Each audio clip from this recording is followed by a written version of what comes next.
Enrique stepped into his childhood bedroom on March 12, 2020, and felt the crushing absence of all that he had gained while at college for the previous 7 months.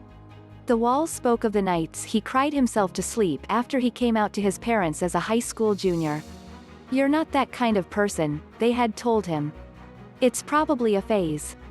Enrique tore down his old Dragon Ball Z and Sailor Moon posters and rearranged his furniture to look more like his dorm room, but nothing could recapture the freedom he had felt at college. Now back home because of the COVID-19 pandemic, Enrique fell into a deep depression as he grappled with his parents' unwillingness to acknowledge his queerness. Enrique is expressive and theatrical by nature, and his college friends embraced those traits. But around his parents he is reserved and quiet, a return to how he behaved before leaving for college.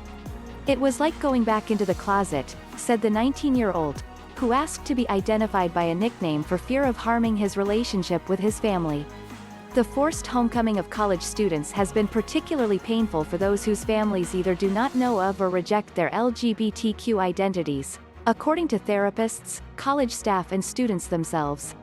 Many students went from experiencing the immense relief of independence and belonging to once again feeling trapped in an environment that threatens to unravel their hard-won self-confidence.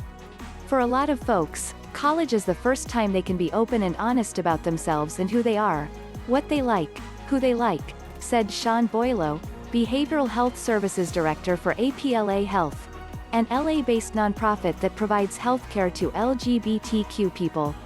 Despite major shifts in public attitude toward LGBTQ people over recent years, many parents still struggle to affirm their queer and transgender children.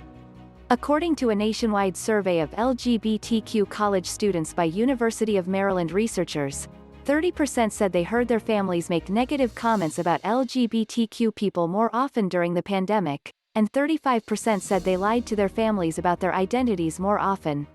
Since last March, Lifeline, a crisis hotline for transgender people, has recorded an 18% jump in calls in which people talk about being rejected by their families. The number of people contacting the Trevor Project, a suicide hotline for LGBTQ youths, doubled at times in 2020. Before Enrique went to college, he didn't quite realize how stifling it was to live at home. First as a teenager who hid his queerness and then as someone whose parents acted as if this part of him didn't exist.